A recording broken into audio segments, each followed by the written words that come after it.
one thing that we want to address as an organisation is this question mark around Afro hair. It's possibly from the day we're born, in our families, there's a question mark about whether we love our Afro hair. There's a question mark in books, in films and television, the whole environment that we grow up, there's a question mark around Afro hair. When we go to nursery, when we go to school, there's a question mark about how our Afro hair is treated. When we go to the workplace, when we do our hobbies, when we find our partners, everything, there is a question mark around Afro hair. But as an organisation, we want to change this question mark around Afro hair into the next slide. Afro hair exclamation mark. This is something that is important, it's significant. We want to celebrate it and remove all the doubts and all the issues around Afro hair. And on that note, I'd like to open up the floor to Shift Research to tell us, Shift Insight, sorry, to tell us about the research that they've been conducting into Afro hair, teachers and the equality law.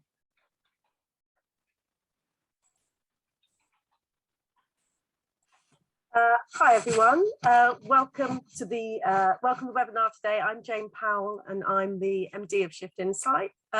First of all, I just want to say how pleased and how proud we are to be involved with this project, and also just to welcome you to what I know is going to be an incredibly stimulating webinar today. Just to give you some background on us, so we're a research consultancy, we're based in London. We have 3 specialities: education, sustainability and membership. So we became a B Corp in 2019, one of the kind of very few research agencies to do that at that time. So we really believe in the ability of research, of power of research to invoke kind of positive change in society. And we use our skills in research, particularly around the UN SDGs, climate action, quality education and reduced inequalities. So given these interests, obviously, once we spoke to Michelle and the inspiring team from World Afro Day, we knew that this was a project that we really, really wanted to get involved with. I think what we didn't know at that time, and what surprised us, is just how powerful the results of the research would be. And I think that's evidence in the press coverage that we've had today issued. So with that, I'm going to hand over to my colleague, Lisa May, who's been leading this project at Shift, and is going to take you through the results. Thank you very much. Thanks, Jane. And I'm going to start us off with a little bit of context, because when people are talking about diversity and inclusion, or diversity, equity, and inclusion even, it usually comes up in a business context. So in fact, the top result on Google when searching for this is something like that. The top result saying that employers are doing initiatives around diversity and inclusion. And that's what they should be doing, because we need a more diverse, equitable, inclusive workforce. But this spotlight on the workplace is to some extent overshadowing the education setting, where diversity and inclusion are just as, if not even more important.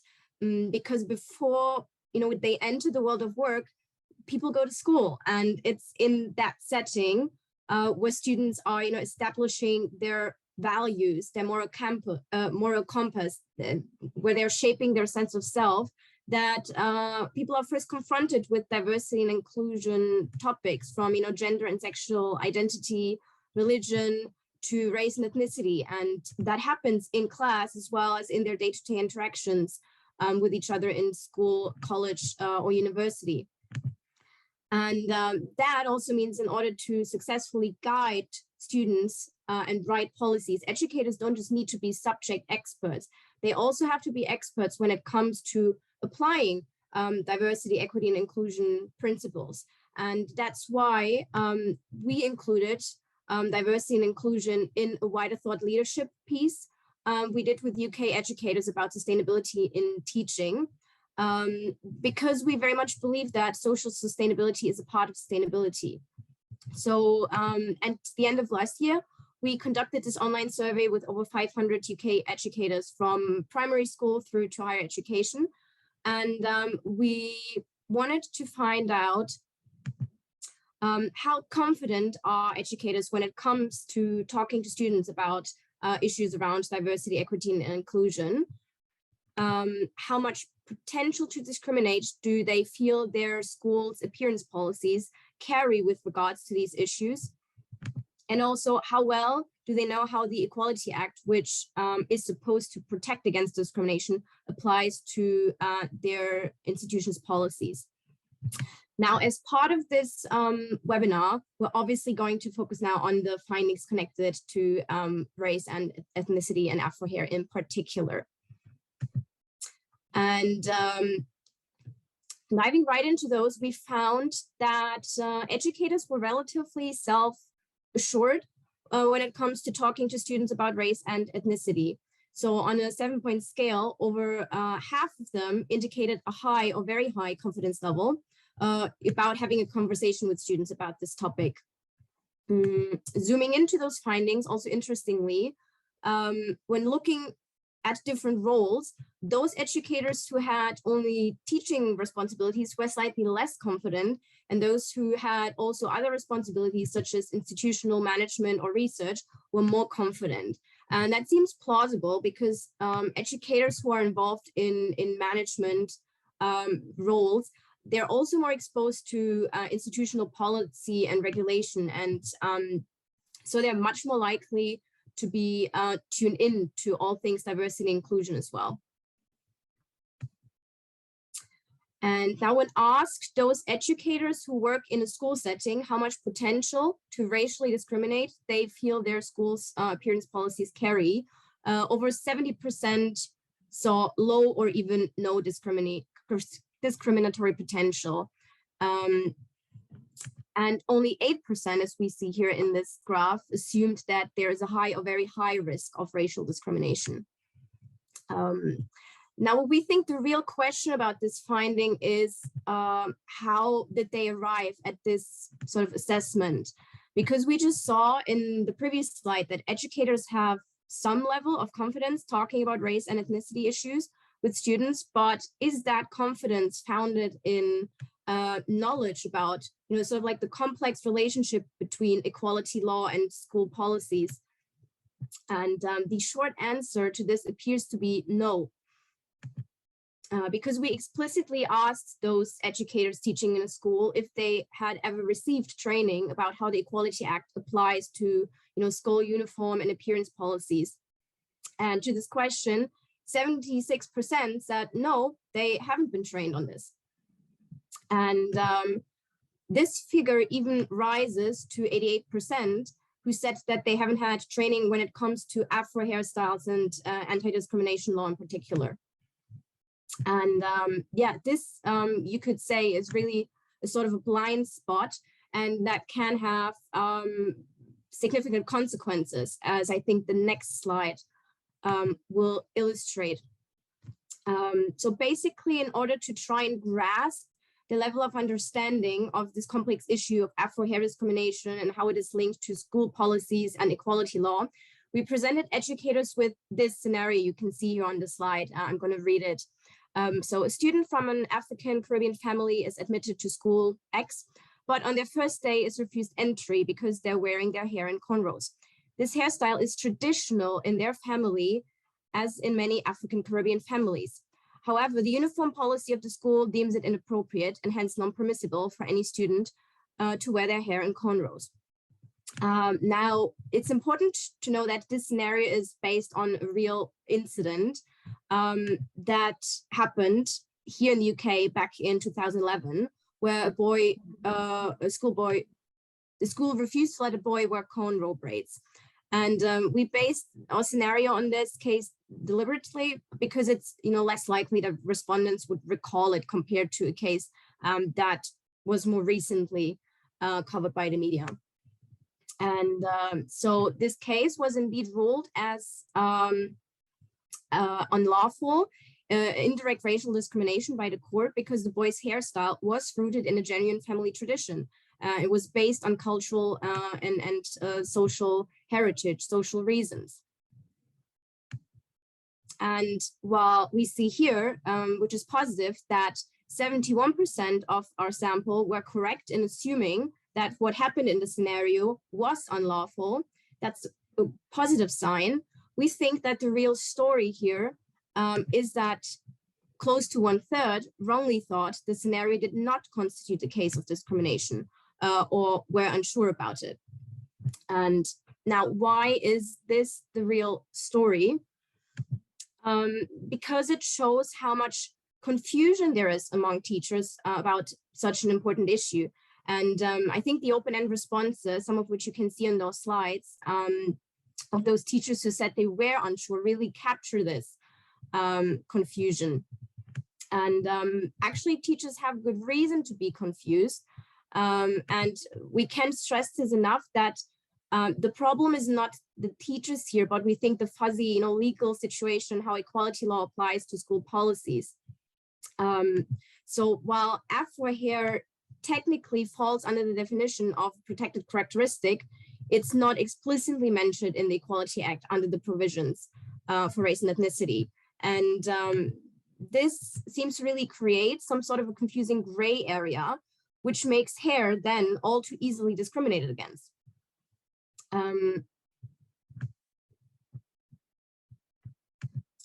And so now, given the fact that the vast majority of our sample said they hadn't received any training on any of this, one simple solution seems to be clear, which is teacher training. So our conclusion here would be that in order to fight hair discrimination and to help end it, educators need to be given the necessary knowledge and resources to really navigate diversity, equity, and inclusion confidently and apply the law correctly in their policies and practices with regards to race and ethnicity. And that's it from me for now.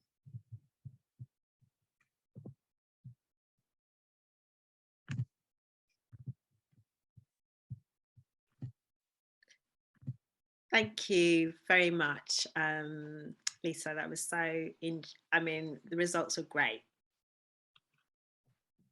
So what I want to go to first is what I'm calling the protection panel. That's kind of looking at the legal position. It's looking at Parliament. It's looking at government intervention. And so joining me, I've got Kim Johnson, MP, and Laith Delaney, who's a barrister. Are you both there? Good evening, Michelle. I'm here. Thank you for inviting me to this very important roundtable discussion this evening. Brilliant. So Kim and Laith, I'm going to both ask you the first question. What was when you saw the report, the results, what were your first thoughts? Want me to go first? Yeah, go first, Kim. Okay, so I would say, Michelle, that I wasn't really surprised by the results, if I'm honest with you, because I do sit on the Education Select Committee in the House of Commons, and I'm also the Vice Chair of the all-party parliamentary group on race and education. And we've been doing and trying to do some work around this in collaboration with HALO. We've had meetings with the RC about providing greater levels of guidance and support to educational establishments, looking at uniform policies. And as the report points out, there has been an exponential rise. It's doubled, I think, in the last generation.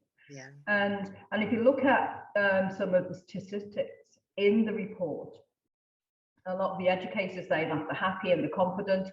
But I don't know whether that's because as educators, they're expected to say that as well. But I know from when we've had witnesses at various panels on either the Education Select Committee or the Women's Select Committee, they will say that educators don't have enough training and support to deal with, some of these very difficult subjects, they would say, whether it be around sexuality and gender reassignment and some of those issues, and race, because as educators, they are expected to understand. But we know that educators don't, and there is, significant discrimination in schools and their policies in terms of young Black children, pupils being excluded because of some of these racist policies, because hair discrimination is race discrimination. And from my point of view, as a Labour MP, I would say that the government are making things difficult for educators.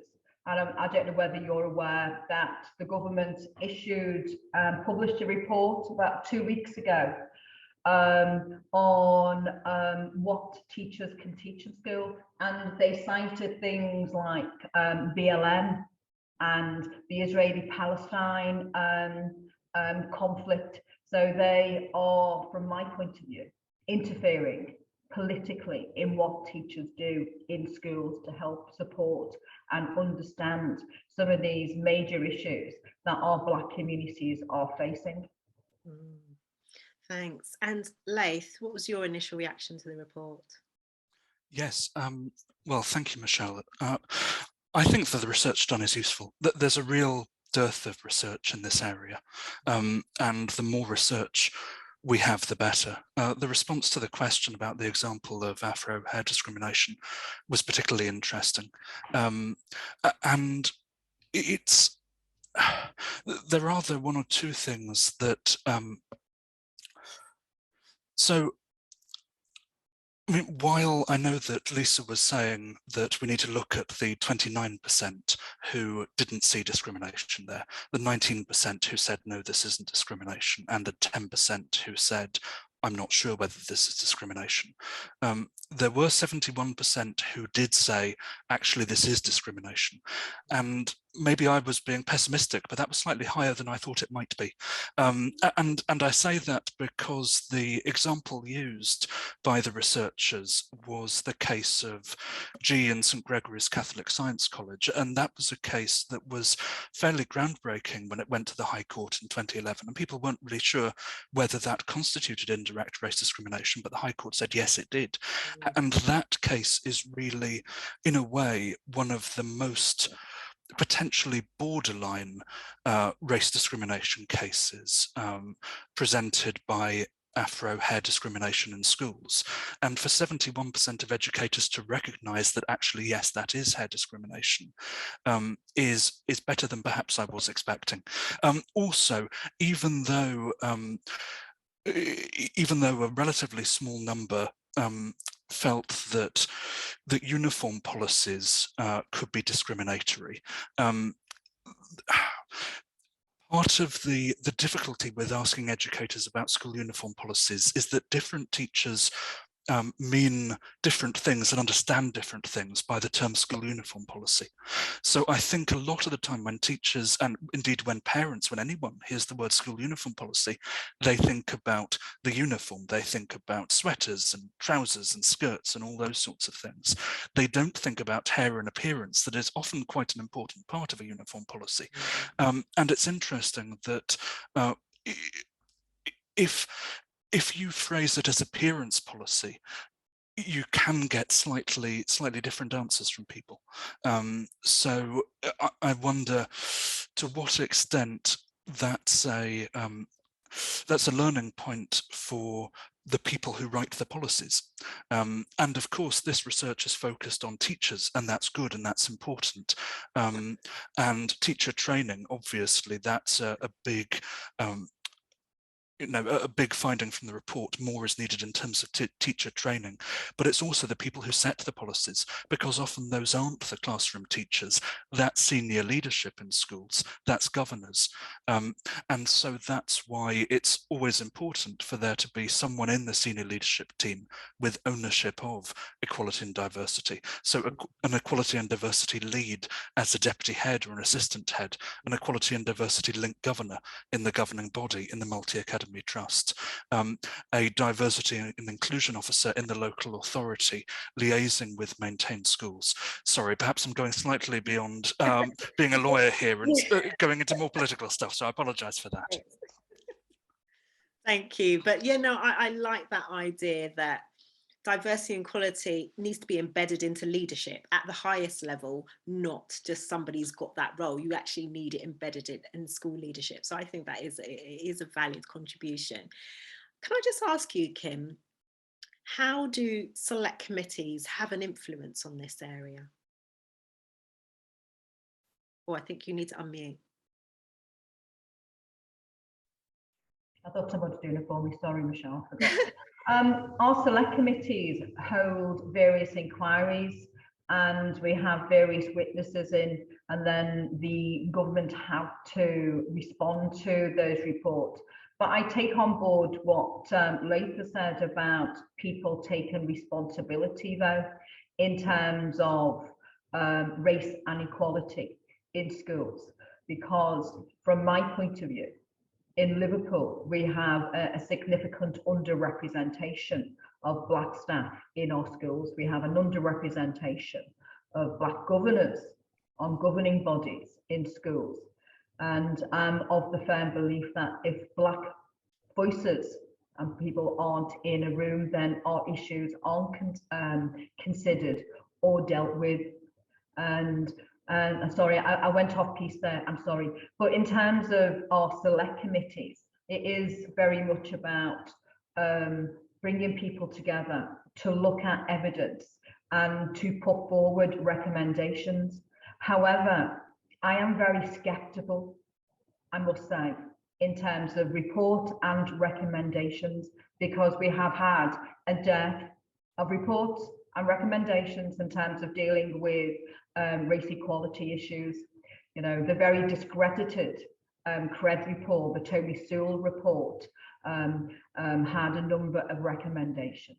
You know, David Lammy has produced a number of reports, but what we actually need is somebody to take action. And I do take on board what Leith said in terms of there needs to be somebody in those senior management roles that take responsibility and say, this needs to happen, and not just have a talking shop, because most schools are subject to the Equality Act of public sector equality duties. And so people need to hold them to account to those things as well. Yeah, I think as a nation, we're very good at policies, report writing, but it's the action that we all want to see. On that point, this has been generational, you know, decades of this one issue around hair and conflict around hair. Do you think that the time that there has been an awareness of diversity and inclusion building up, so that now is the time for change? I really do think so, Michelle, because from my point of view, the death of George Floyd in 2020 shone a very bright light on race equality. Lots of organisations, private public sector organisations, recognised that they weren't doing enough in terms of race equality, whether it was in terms of, you know, recruitment, retention and promotion of Black staff, or is about policies. So I think now is the time, and I mentioned earlier that as the vice chair of the APPG, we, along with a number of organisations, sent a co-signed letter to the Equality and Human Rights Commission to say that things needed to change, and that greater awareness and guidance was needed to disseminate to schools and educators and the workplace, because it's not just pupils that are being affected by these discriminatory practices. There are people in the workplace that are also being discriminated. So I do think now is the time to take decisive action. Thank you. I'd just like to turn to you now, Leith. In terms of you defended or were involved, part of the legal team defending the Ruby Williams case, which has now become probably the most prominent case in this area. Well, sorry, Michelle, representing Ruby and her family, not defending the school. Okay, no, definitely not defending the school.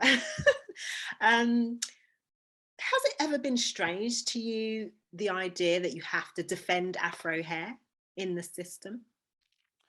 Yes, but I'm So a lot of my practice as a barrister is on discrimination law, whether that's race discrimination or disability discrimination or other forms of discrimination.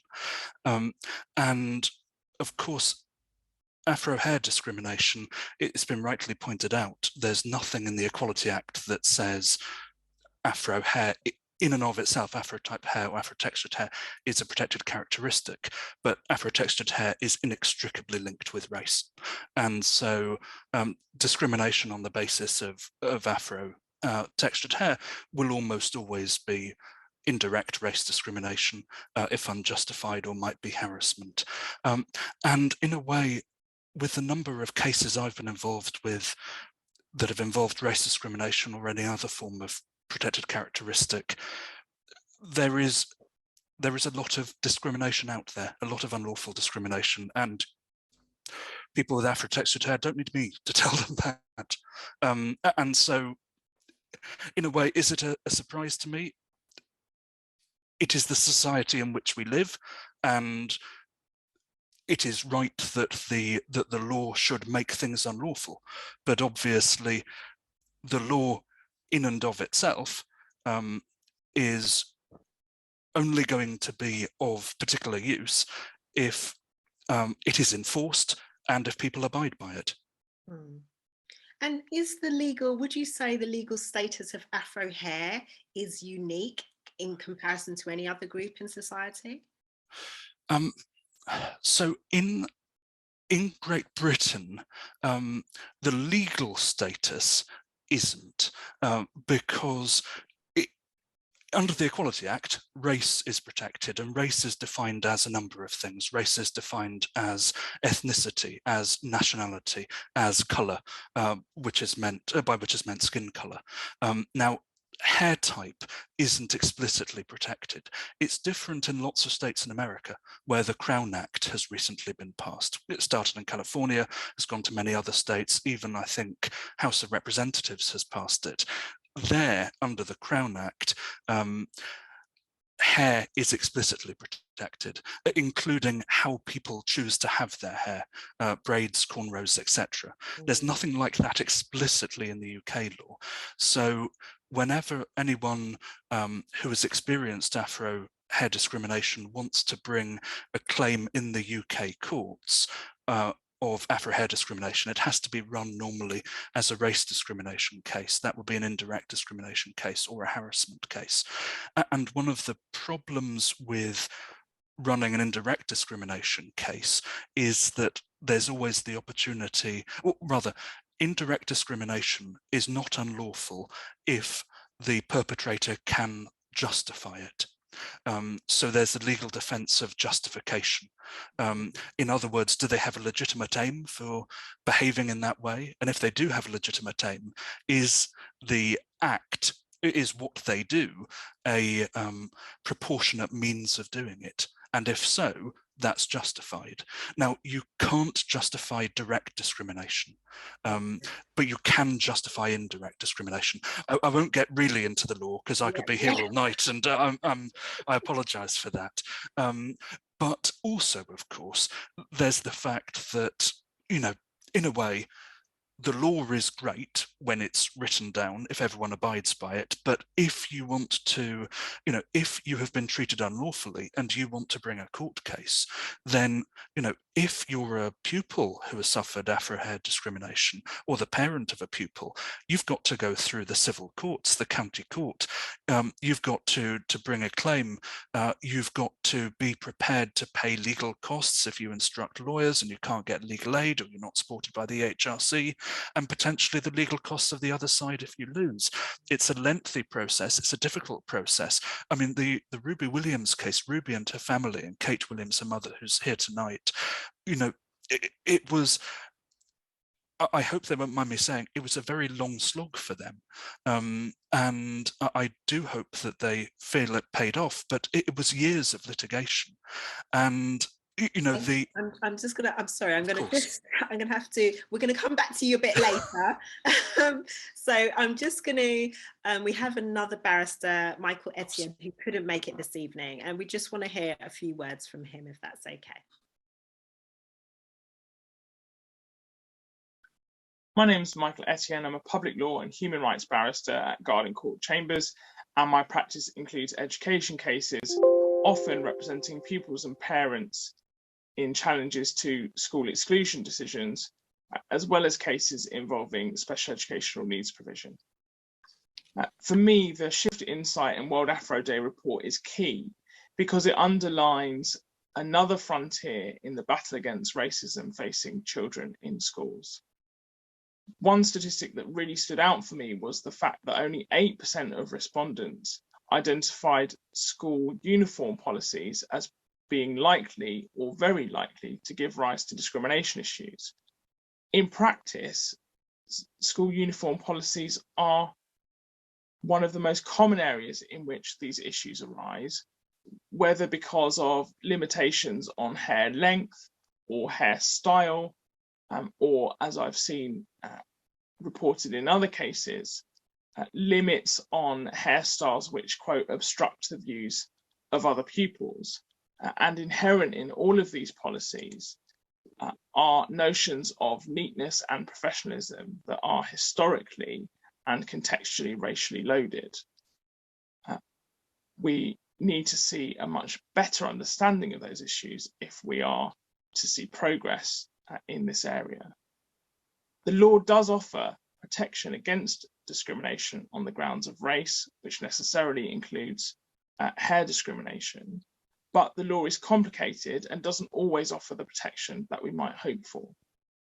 It would be much better if we adopted something that more directly addressed this issue in the way that they have in America with the Crown Acts. And that is something that we're seeing a movement towards in this country, with the Halo Collective being instrumental in producing guidance for employers, schools, and others on protecting against hair discrimination in a wide range of areas. It might be thought that schools would be able to identify examples of hair discrimination when they saw it, but my experience is that they sometimes can't and sometimes don't, even when it seems obvious.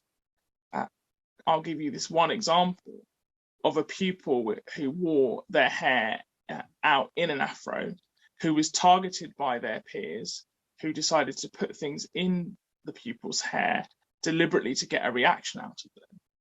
And now touching somebody without their consent is an assault, and doing it in circumstances where you're targeting someone because of a manifestation of their race or their ethnic origin is a racist assault.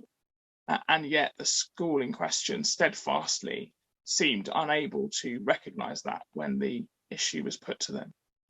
And it's perhaps that experience of pupils who can only ever be seen as the protagonists, as the troublemakers, and not recognized when they are the victims of mistreatment, with which many in the audience will no doubt relate.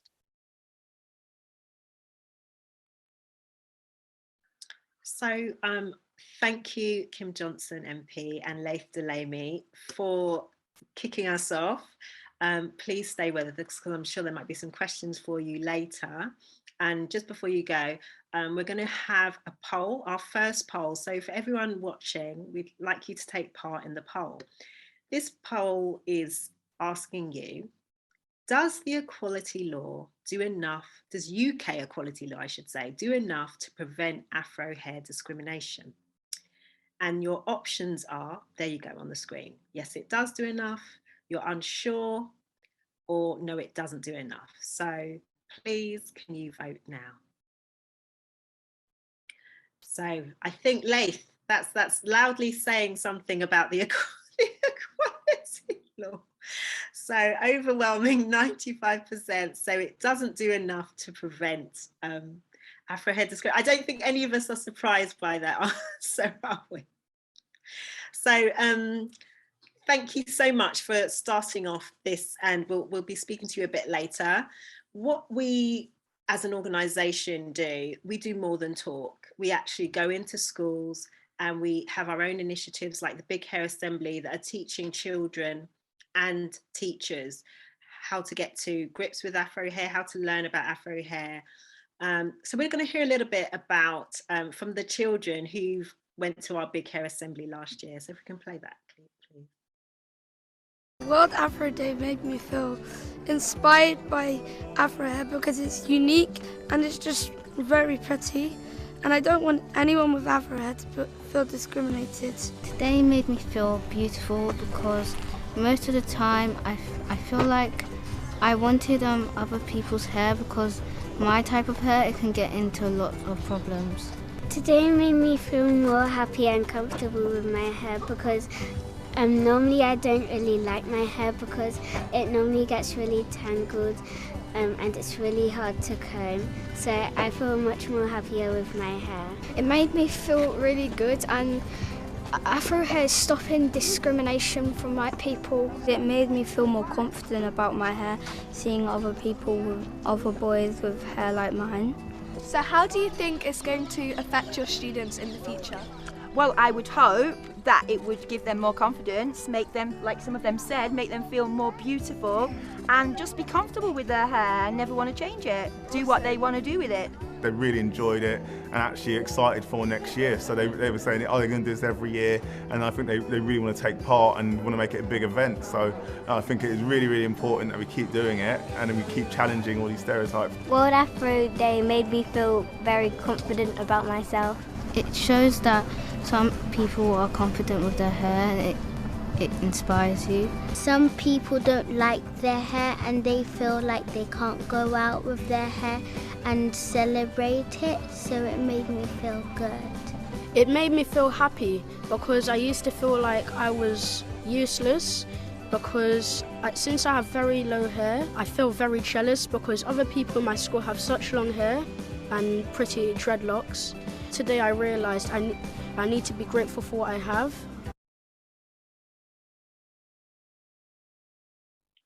Thank you. Those are some young primary school children who took part in the Big Hair Assembly in September last year. So I'm going to bring on another young person. Her name is Marley and her mum, Victoria. Hello. Hi, how are you? Good, thank you. So Marley, you're 12, are you still 12? 13 now. Oh, you've turned 13 now. Marley's a really confident young lady and she's been helping us, taking part in some of the World Afro Day activities, but she wasn't always confident. Marley, tell us the first time you had problems with Afrohair at school. So first time was probably in primary school when I was about 8 years old. And I got moved to the back of the classroom because my hair was too big and people behind me couldn't see. And yeah, that was like the first time. And so it started off at 8. What were the rest of your primary years like?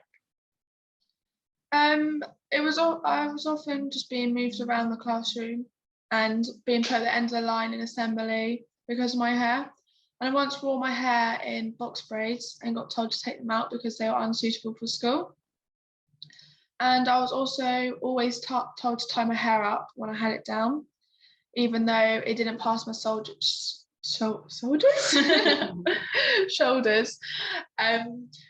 which was the policy for having hair tied up at school. So Victoria, how did it make you feel? What were you going through as a parent when Marley was explaining that she was being put to the back of the class? How did you feel and how did you respond to the school? I was really shocked, and I think I was actually really naive as to at first why she'd been moved.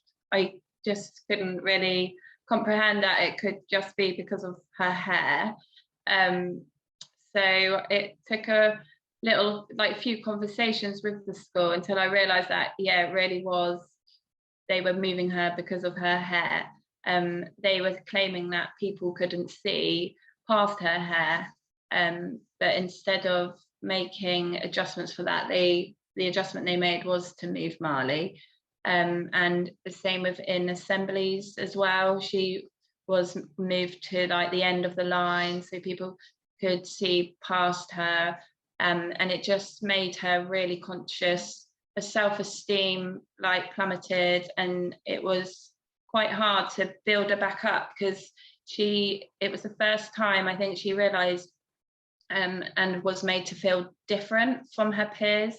We live in a seaside town, and unfortunately for my children, they are 4 of a few around here of their ethnicity, and so for them they stand out more than others, should we say, and for them to be made aware at such a young age that they're different because of their skin, or be made to feel different is because of their skin and their hair was just shocking, really. And how did you said it affect her confidence and self-esteem? How did it manifest? How did that manifest? How did you know that she was feeling bad about her hair? She would always say she wanted it straightened. She would say she didn't like having curly hair. She wished she had straight hair. She'd be upset. She'd try and copy her friends as have the same hairstyles as them, even if it didn't really work that way. She just didn't really know how to deal with it, and she was just getting upset, didn't want to go to school, and just couldn't embrace her own hair. It's taken a long time. And Marley, what do you think the turning point was for you too? Because I know now you're much more confident about your hair. What has been the turning point for you? 2 questions really. What was the turning point for you? And what do you want teachers to understand and change? Well, I'd like teachers to understand that Afrohair is part of me and my identity, and that it's more than just like my hair, and that my hair is a symbol of my culture and that I'm proud of it. I would like all Afrohair to be accepted in schools, no matter size, style, colour, and for school communities need to be aware of the impact that discrimination on Afrohair has to a person. I hope they listen to you, Marley. So I'd like to, we have some union representatives in the audience, but also with us on the panel. Could I speak to Michelle Codrington-Rogers, please?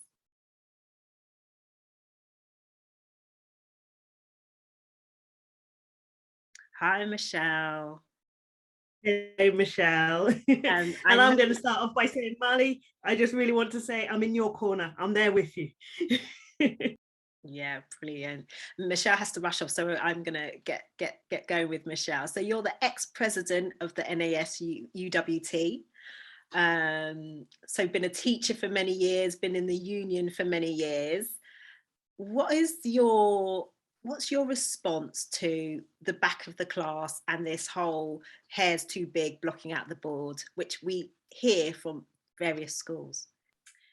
So first off as well to say I'm the first Black president of our union in 101 years. So I'm sitting up there wearing, kind of wearing my dreadlocks and my natural hair with absolute pride.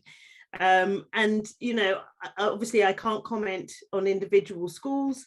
However, what I will say is often where schools have got dress policy and uniform policy for students, it's also reflected on staff. So it's, I think you kind of highlighted earlier around the fact that there aren't enough Black teachers who can be the models, which also means there aren't enough Black teachers who are in the schools kind of pointing out that actually if there's discrimination towards the students, then there's that same discrimination that's coming towards staff. And so I think there's definitely an allyship, I guess, between the school, the kind of the pupils and their families and teachers, especially Black teachers, who are also experiencing some of those, let's just say, those those forms of discrimination.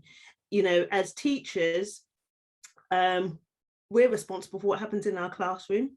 However, there is also school policies, and often when we think about policies, I think it's really interesting listening to the previous conversation, because school policies are also, in some cases, in most cases, they're passed in front of or they should be passed in front of the union reps. And so that's why it's really important that the trade unions you know, we're hearing this conversation as well, and we're having these conversations in the trade union because we need to be making sure that our representatives are also picking up on those, you know, on those potential areas of discrimination. So, you know, it's although we're responsible for what happens in our classrooms, it also depends on the wider school policy. So it does come back to policy and expectation and culture of the school. But I'm at school which is no uniform. I've got students with great big afros. I've got students with short hair, and it's all as part of our kind of ethos in our school, which is students should be able to express themselves, their culture and their identity. And you know, this term extreme hairstyles, we know what that means, we know what that code is, and we've also got to, as teachers, and I'm a citizenship teacher and PSHE teacher, we've also got to give our students and young people the confidence and the ability to say, hang on a minute, no, that's not right, that is not helping me achieve to the best of my ability. So really long answer, apologies, Michelle. So obviously more Black teachers and leaders, that's a long-term solution or help. What about, you know, what do we do with problem schools right now? What could we do with problem schools right now? Who are the ones that maybe don't get this? Who are the ones that are, you know, telling children to go to the back of the class? Well, I think this is where we've got to educate our profession, as you know, and often as Black teachers, we're the ones on the grounds who have to kind of keep our hands in and keep raising the concerns and raising the difficulties, and you know, it does have an impact on us as Black teachers. We, you know, can very quickly be called, you know, the difficult one, the troublesome one. Why is it always difficult? But on the other hand, we're also the ones who the students come to. So, you know, our students will come to us and say, Miss, this happened in the classroom, or this happened, or this, you know, and actually we then end up being the allies for the children, not just the allies actually, because it's our community. What happens to our children happens to us as well. And so we've also got to create that space, and this is why I loved World Afro Day. In my school, we took the whole school off timetable to do World Afro Day. And I saw our Black students were walking around with, you know, they were walking like someone had pumped them up with air for the rest of the week, and, you know, for the rest of the term, and people were really positive. And so that's why we've got to create those spaces, and even just addressing it in World Afro Day, and, you know, having students, you know, when you're talking about students being moved seats and being told that, you know, their hairstyle didn't fit school policies, my students were absolutely amazed. They were shocked that that's happening. So there are examples of good practice out there, and we've got to keep talking about the good practice, but we've also got to give our children and our colleagues, especially as, you know, there's not enough of us as Black teachers across the profession. So we've got to get our colleagues and our allies to kind of speak up and to challenge it as well. Because unfortunately, we only really hear about the ones that either get into the news or they kind of become high profile. But what we're not addressing is that our children and young people are it's all part of the continuum of this lack of confidence in our own hair and hating our own hair. And actually, we've got to take a step back and say, we need to build that pride and that love in our hair. And I'll be honest, that one of the pieces of backlash that we had, you know, from I think it was one or two parents out of nearly 2,500 students, one or two parents felt incensed that we'd taken the whole school off timetable to talk about hair. And one parent, you know, complained. One parent said, "Well, I hope we're going to do the same for ginger and redheaded people." And another parent said, "I can't believe you spent a whole afternoon talking about a hairstyle." And it's really interesting because the students who were working on World Afro Day with me who were mixed of different backgrounds, were saying it's more than just a hairstyle. It's about race and identity and culture and who we are. And actually, the students were the biggest allies, because the students were going back and explaining to their parents why we needed to learn about it. So we have to create these spaces. We have to constantly keep pushing from all the different directions. So, you know, Kim doing her pushing from the government side, us doing our pushing from the union side, and making sure that our colleagues and union reps are making sure that all policies go through that equalities lens, but also are able to challenge and know what is meant by that term, extreme hairstyles. But also through us as communities as well. Our students in the classroom and as Black teachers, you know, we're the role models for our children, and they also need to know that we've got their backs as well. Mm. Oh, thank you so much, Michelle, because I know you've got to rush off. I'm going to bring actually, I'm going to talk about something else, but I'm going to let you go. Thank you very much, Michelle. So before I bring Laith back in, there is probably the saddest aspect of hair discrimination is incidences when children have had their hair cut by teachers, and just a lot of families have never felt able to come forward and share those stories. And I just feel now is the opportunity for me to just be a voice for the voiceless and just say, over the last 5 years, I have come across a primary school child in London who had her dreadlocks cut off. I've come across in the Midlands a mother, she managed to stop her teenage daughter in the secondary school had hair extensions, and the school was threatening to cut off the hair extensions because they decided that hair extensions wasn't acceptable. And she flew down to that school to stop her child's hair being cut, and the police were called on the mother. There was another child who had sort of extension puffs. She was only 6 years old, and for some reason the teacher cut one of the puffs. Two teenage boys were taken out of school and were physically escorted to the barbers, where the barbers chopped off their hair because the school deemed the hair to be extreme. There was another child in Scotland, as we were talking about this online, somebody mentioned, you know, their child in Scotland had their hair cut, like I think it was an older person saying as a child, they remember this story of a child having their dreadlocks cut off in Scotland. So people seem shocked. I mean, we're all shocked when I'm shocked when I've listened to parents tell me those stories. And I do feel it's my duty really that they haven't been able to talk about this. They haven't been able to come forward for their own, sometimes they're protecting their child and they don't want to, the child's been hurt already. They don't want to put them in the limelight. They don't want to put them through trying to tackle what's happened. They just want to go quietly and look after their child. So I just want to bring Laith in at this point to say, what is the legal position of a child if a child's hair gets cut without parental permission, and also what's your legal opinion on putting children consistently to the back of the class? Thank you, Michelle. So to start with the issue of hair being cut against a child's will. First thing to say is I'm not a criminal barrister, but the criminal law, as I understand it, is fairly clear that cutting someone's hair without their consent can be assault occasioning actual bodily harm. And also when it comes just to civil claims, to tort, so not criminal law, but civil law, cutting somebody's hair without their consent can be assault and battery, or rather just battery. You know, taking someone to a barber's and essentially barring the door and cutting their hair, that could even be false imprisonment. Of course, there's always going to be a question about the school being in loco parentis, in the place of the parent, and schools might try to argue that, you know, parents can make children get their hair cut, so schools can make children get their hair cut. I'm not aware of any cases that have gone to court with schools running that argument. I imagine that courts would give that argument fairly short shrift, but I can't be certain.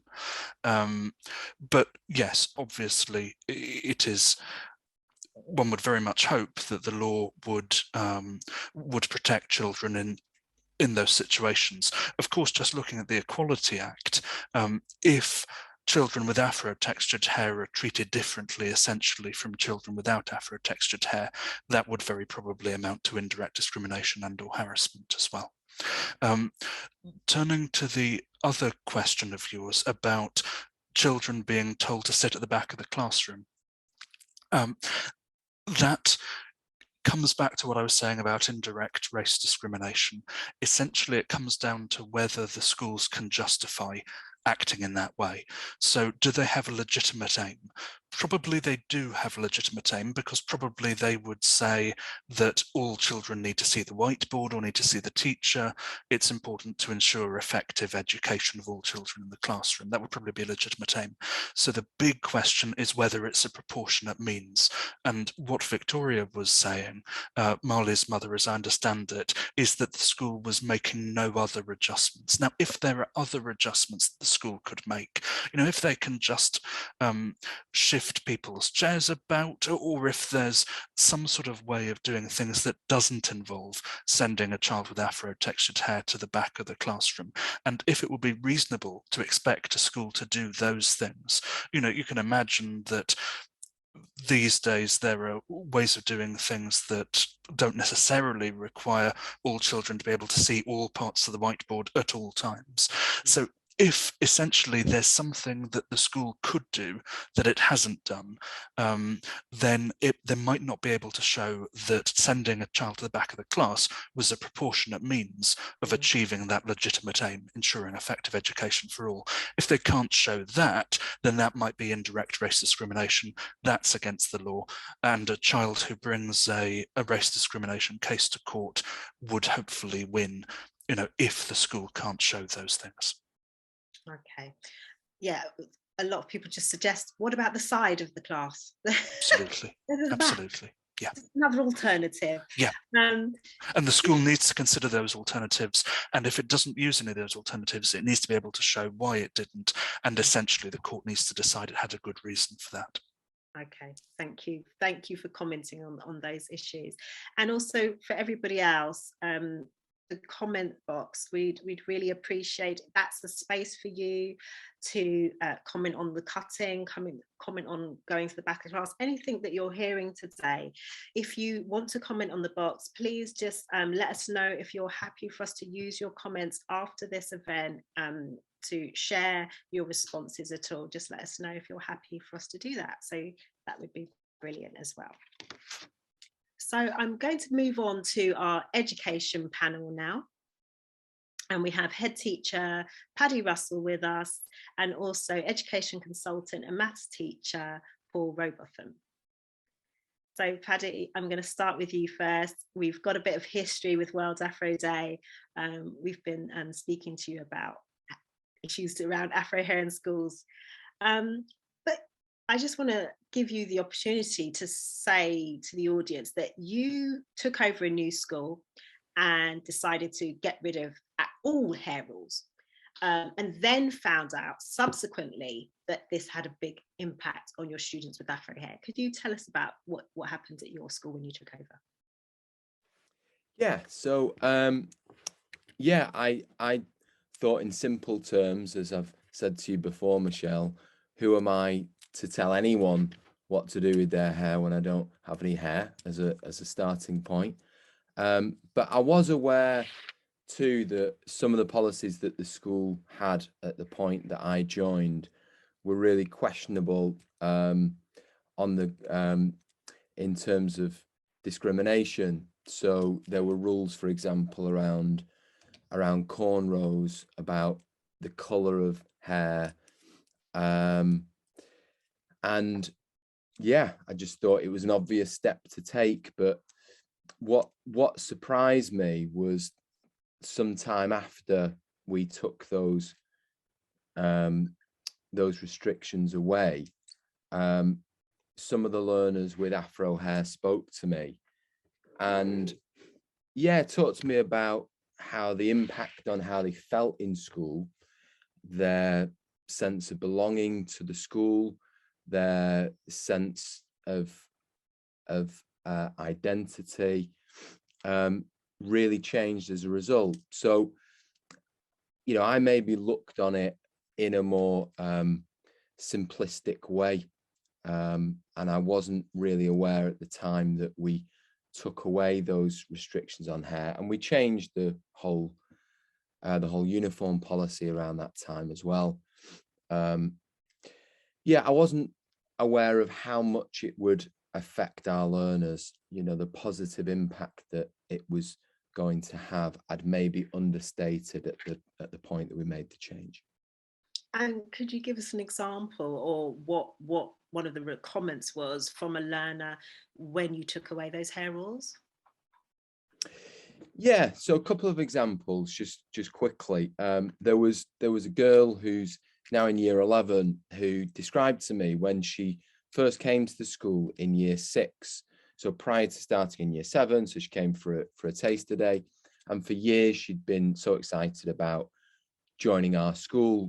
She'd been swimming at the school before. We have a swimming pool on the school site, and she just loved the idea of going to our school. But on her first taster day, she was told all of the rules around hair and a load of other restrictions too, that totally changed her feelings, her emotions about coming to school, and our school specifically.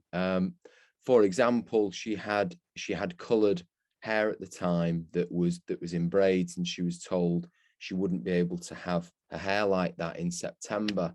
And it just sort of floored her, really. She felt totally different about starting at the school.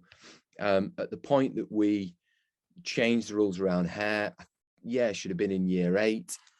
And I talked to her today, actually, because I knew I was doing this tonight. And I just checked in with her about how she was feeling, you know, how she felt before and after the change. And she used the word expression. She said she felt she had the freedom to express herself, and that she had her true identity in school once we'd made the change and took away the restrictions around hair. Another girl in the same year group, I'd taken a picture of a group of our learners out the front of the school, because I noticed it was around April time, a couple of years ago, and the colour, so the girls had sort of dyed the hair. They had pink and purple hair, which was in braids, and they were sat beside a cherry tree out the front of the school, and it just looked amazing. It was just a nice picture, and I tweeted it, and it had loads of interest, and I showed this girl the response to the tweet, and she was talking to me about how much that changed the policy, had changed how she felt in school. And that was really the key point where I thought, wow, this is a lot bigger than I thought it was. It's more significant. And yeah, it was this girl, Yvonne, who talked to me about her sense of belonging to the school, and she just felt so much more confident in school just by being able to colour her hair. She talked to me about how, as a Black person, the freedom to do what she feels she wants to do to her hair is really important to her, and feeling restricted and controlled in that way made her feel that she's not part of this community. So yeah, it was so much deeper and more profound than I realized it was at the point that we made the change. You're a busy head teacher. What have you learned about the importance of Afro hair to your pupils, and how would you encourage other head teachers that must think, what on earth has Afro hair got to do with running a school? How could you impart something to them to say that you do need to know about Afro hair as a head teacher? Well, that particular girl, Yvonne, and she wouldn't, you know, she wouldn't mind me mentioning her name. Yvonne's talked to me about how her learning improved as a result of the change in how she felt in school, the change in how she felt emotionally, psychologically, has helped her to learn academically. Because if you've got young people who feel a sense of belonging to the school, who feel that they've got a clear identity in school and a positive identity in school, then they're going to learn more, they're going to achieve more, they're going to do more, not just in school, but once they leave school. And we are trying to prepare young people for their future lives, not just the exams that they sit at the end of year 11. So why would a school not want to do that for their young people? Why would they not want them to feel at home and feel that sense of belonging and that a sense that they can express themselves? Yeah, why would you not? It's going to help them to learn academically. It's going to help them to thrive, achieve success in their future lives. So I just don't understand why you wouldn't. I really don't. I struggle with that. But I do think that things are changing positively. I know that the research that's been shared tonight in the report that's been published today doesn't fully support that. But I spoke to another head teacher a couple of weeks ago who had said that they have realized that the policy that they have at the moment around appearance and uniform is discriminatory, and they had a policy previously that cornrows are banned. Well, that is just racist. It's a step forward that they have identified that. Now that might seem incredible that would not be immediately obvious, but I still think it's a step forward that they have recognized that. And they haven't been head of that school for very long, but I do think things are changing, and that schools are realizing that some of the things that, some of the policies that they have are discriminatory. But I'd say as well, just really briefly, that I think that a lot of uniform policies are discriminatory, not just on the grounds of race and ethnicity, but in terms of learners from less advantaged socioeconomic backgrounds, that at the same time that we changed our policy on hair, we changed our uniform policy to take away the need to have branded trousers that cost 35 quid and a jumper that costs 30 quid or whatever. And that for me is a huge issue, that a lot of school uniforms cost hundreds of pounds. And those families who are less advantaged, now that isn't, I don't know what Laith would say to this, but that isn't a protected characteristic, is it? Being from a disadvantaged socioeconomic background. But that, in my personal opinion, is a real issue as well in school in terms of uniform and appearance policies. Thank you, Paddy. So we are sort of running short on time, Paul, but I would love to bring you in here. We're in the 21st century. I'm going to give you the big question, sorry. Why has it taken teachers, school leadership so long to understand that Afro hair should be included and not a conflict zone? It shouldn't be this long running conflict that it's been. Why has it taken so long? Very good question. I've been in education 28 years now. Before I continue, just want to congratulate Marley for her courage on coming on today and sharing. You're an upstander and you should be very proud of yourself. And and thank you for inviting me, Michelle. It's interesting. When I've worked in inner city schools, so I've seen I think every hairstyle under the sun, and the changes, over the years, from the late 90s, where the boys used to shape patterns into their hair, and then the braiding and the dyeing and the extensions that we have now. Hair has been said earlier is the crown for many people. That is our crown. And I think Paddy will relate. I think we've come under the no hair policy. But can you imagine if I was told I couldn't wear a beard at my workplace? Now this complements what I lack on top. And I was talking to a couple of students this evening who were in my year 11 group. And both, we were supposed to do some mass revision, but consequent to the meeting happening this evening, I just asked them a few questions, and they're both Black students, and they're talking about their experiences with their own hair. They're telling me about the gradings of their hair. I said, how long does it take you to sort your hair out each day on average? They're saying about an hour. And that fact alone just like shocked me, because I thought, wow, hair is such a, you know, it's 1/24 of your day focused on your hair. You know, like you have to get it in the right place before you go to bed, wear your nightcap. And they took me through all the, you know, how to clean it, the different, you know, the shampoos and the conditioning. And that's even before you start to, you know, plait it or whatever, you know, style you choose. So that's such a huge part of their lives. And as educators, and I think the mismatch is because I can speak for myself, but being a white man from middle-class background, you know, unless I step into their circle, I will have no idea. I'll be clueless about their experiences. So why has it taken so long? I mean, you know, it's been mentioned before, you know, there is the representation there in schools. So we have, you know, we have Black schools, and I've worked in primary schools, secondary schools.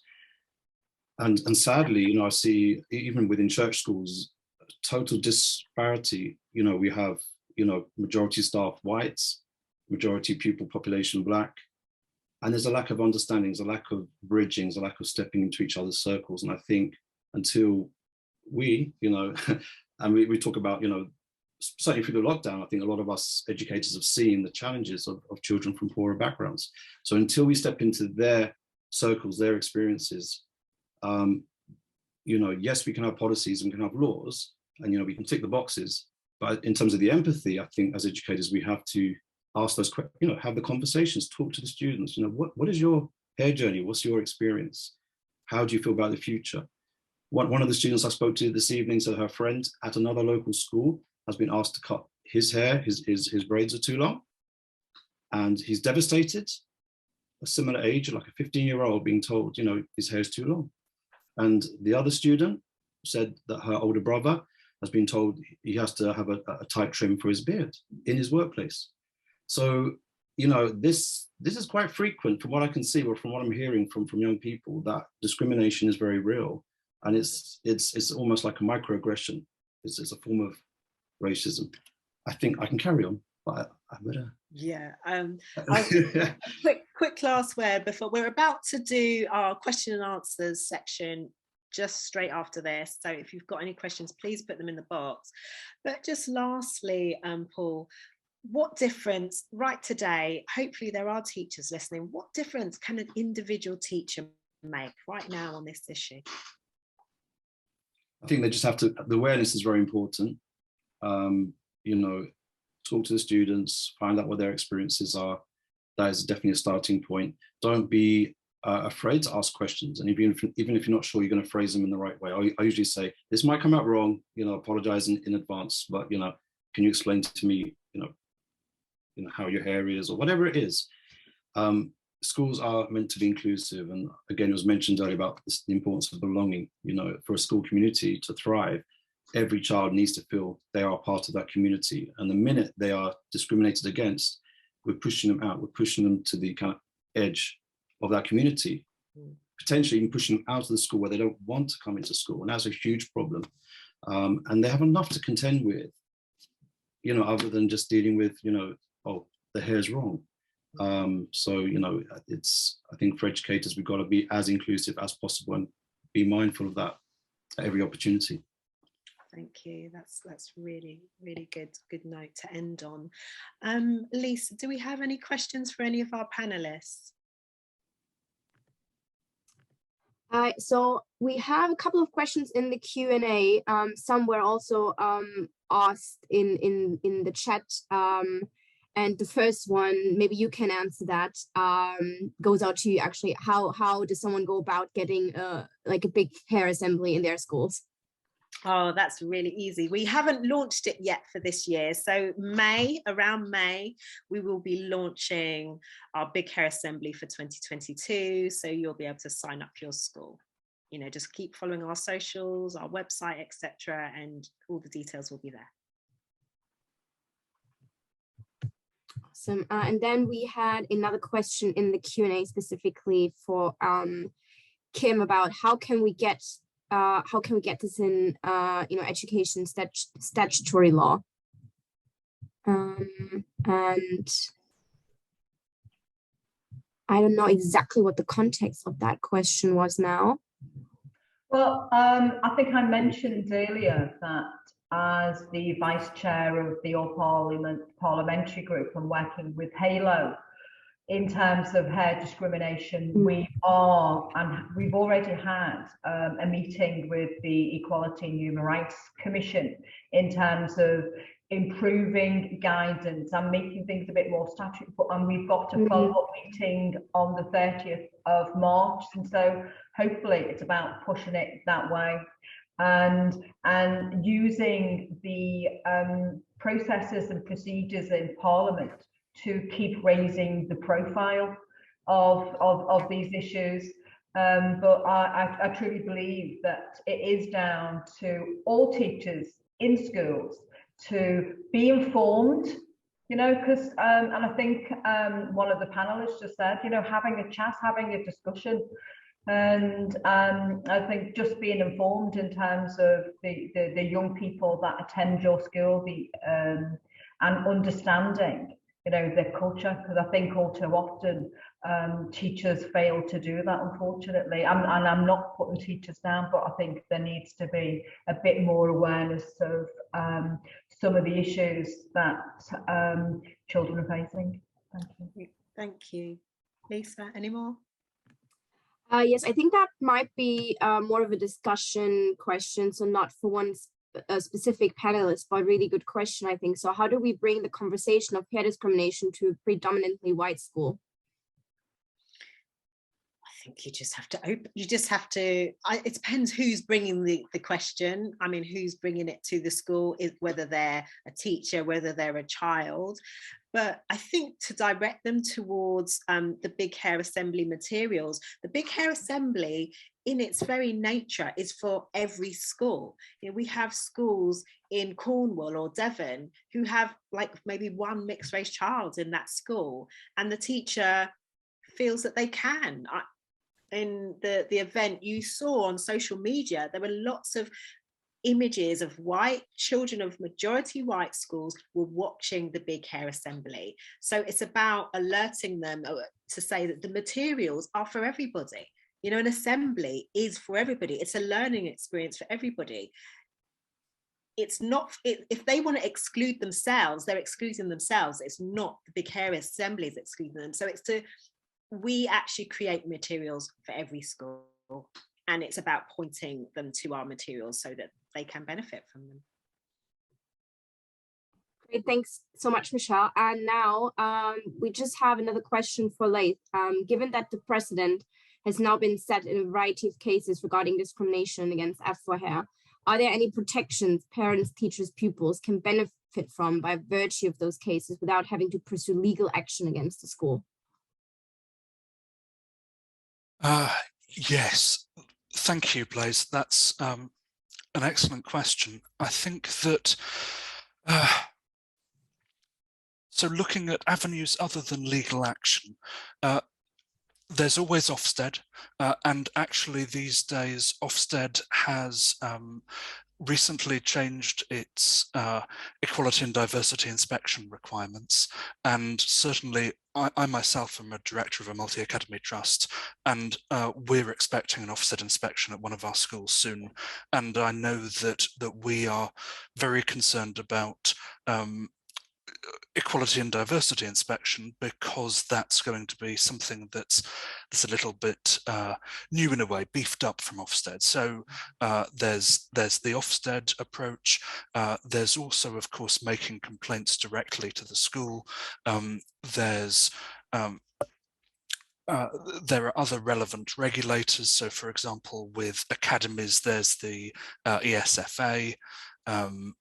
With local authorities, or rather with maintained schools, there's the local authority, or indeed the relevant ombudsman.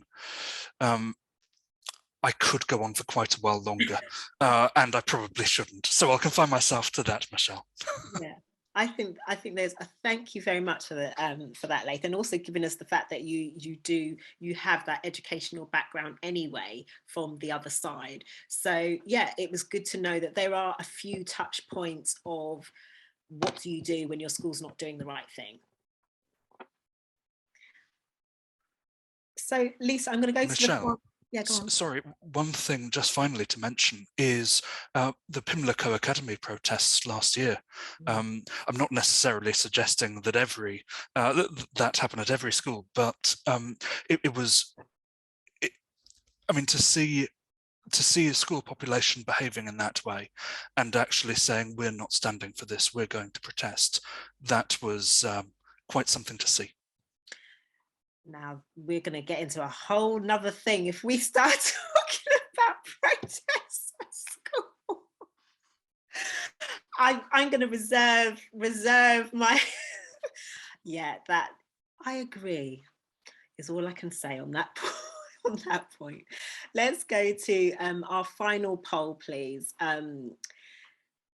You've heard everything at the audience about what's been going on today, and the final poll is: do you think equality law training about Afro hair for teachers, school leaders and governors is needed to end school hair discrimination? Please let us know. Yes. Another emphatic result. Yes. Thank you everyone for taking part in those polls, because it really does help us to sort of gauge your feelings on what we've been discussing here today.